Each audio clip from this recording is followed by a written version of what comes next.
Assalamualaikum warahmatullahi wabarakatuh. Bapak Ibu, saudara sekalian, perkenalkan bersama kami Sisri Kartika SMPD selaku Kepala Sekolah STIT Fatona Prabu Muli. Saat ini sebagai salah satu sekolah penggerak angkatan ketiga di Kota Prabu Muli, saya akan berbagi praktek baik terkait materi dari pengembasan implementasi kurikulum Merdeka pada tahun 2024. Alhamdulillah, Sekolah SDIT Fatona Prabu Muli yang menjadi sekolah penggerak di Kota Prabu Muli ini sudah menerapkan kurikulum Merdeka sejak di tahun pertama di tahun 2023. Sehingga pengembasan dan kegiatan juga beririsan sekali dengan program sekolah penggerak ini. Sekolah SDIT Fatona Prabu Muli menerapkan secara bertahap, mulai dari mandiri berbagi, sehingga sebagai kepala sekolah saya juga memiliki amanah khusus, yaitu berbagi kepada teman-teman terkhusus di sekitar sekolah terdekat. Tentunya pengembasan terkait materi-materi dan penerapan pada sekolah penggerak ini juga sangat penting bagi sekolah satuan pendidikan.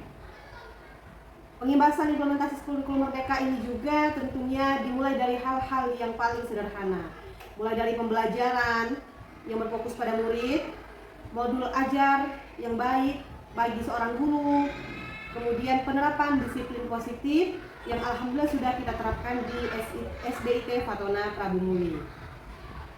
Salah satu disiplin positif yang sudah kita terapkan tentunya ini adalah sebagai bentuk praktik baik terhadap teman-teman di sekolah atau di satuan pendidikan khususnya di wilayah Prabu Muli Timur, Kota Prabu Muli.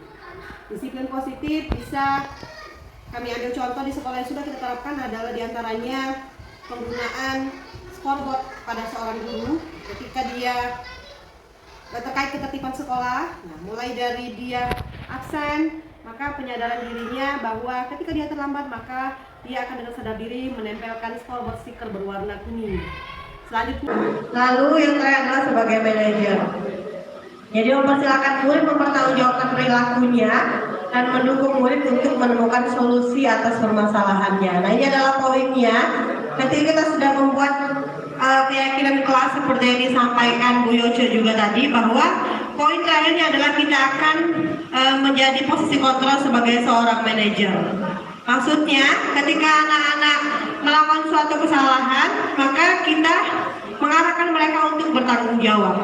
Bertanggung jawab bukan terhadap perilakunya, dan menggali juga menemukan solusi dari anak tersebut, tapi tetap kita arahkan dengan yang baik, seperti itu. Lanjut. Oke, kalau di sini bagaimana setiap posisi penghukum merasa bersalah dalam mengucapkannya. Nah, ini lihat ada sampai kapanpun kamu tidak akan menjadi orang yang berhasil. Ini kategorinya yang mana? Kira-kira sampai kapanpun kamu tidak akan menjadi orang yang berhasil. Kita sebagai guru pantas tidak mengucapkan seperti itu. Tidak pantas ya Bapak Ibu ya. Berarti ini masuk kategori kepada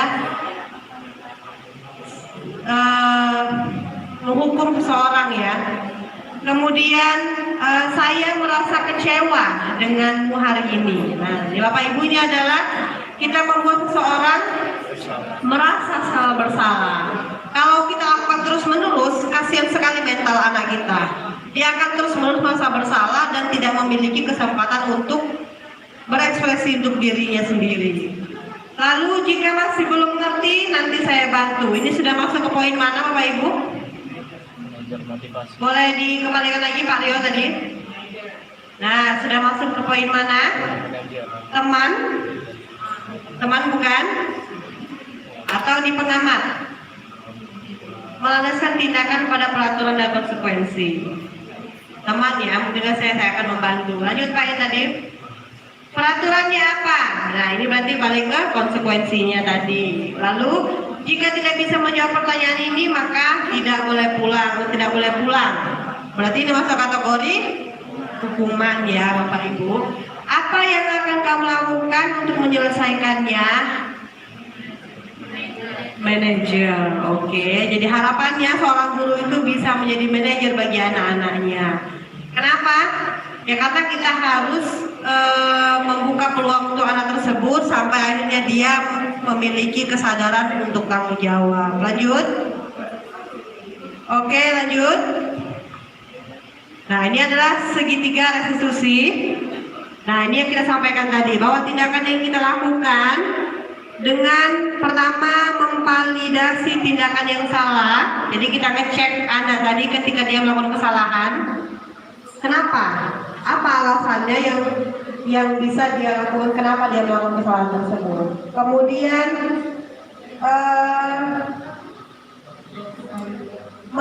menstabilkan identitas.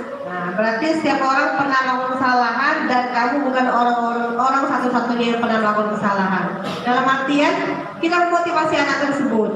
Harapannya adalah dia tidak melakukan hal serupa, tapi dengan kategori tetap menjadi orang yang tidak merasa hilang semangatnya atau tetap mempunyai masa depan yang bagus ke depannya, seperti itu. Kemudian menanyakan keyakinan selanjutnya. Lanjut. Oke, lanjut. Oke, cukup ya Bapak Ibu ya. Ini sebenarnya ruang kolaborasi, tapi akan agak panjang kalau kita terus menerus sampai ke tahap kolaborasi. Tapi Bapak Bunda, Bapak Ibu, bahwa ini adalah berbagi praktik baik kita hari ini terkait disiplin positif. Jadi hal-hal yang menurut Bapak Ibu baik dan positif itu bisa diterapkan di sekolah, mulai dari pembelajaran yang menyenangkan, kemudian bagaimana kita mengajak anak-anak untuk melakukan hal-hal positif, bukan hanya terkait disiplin waktu, tapi lebih ke disiplin positif dalam komunikasinya, kemudian dalam pembelajaran yang baik dan sebagainya. Oke, cukup yang kami sampaikan Bapak Ibu, terima kasih. Kami akhiri. Assalamualaikum warahmatullahi wabarakatuh.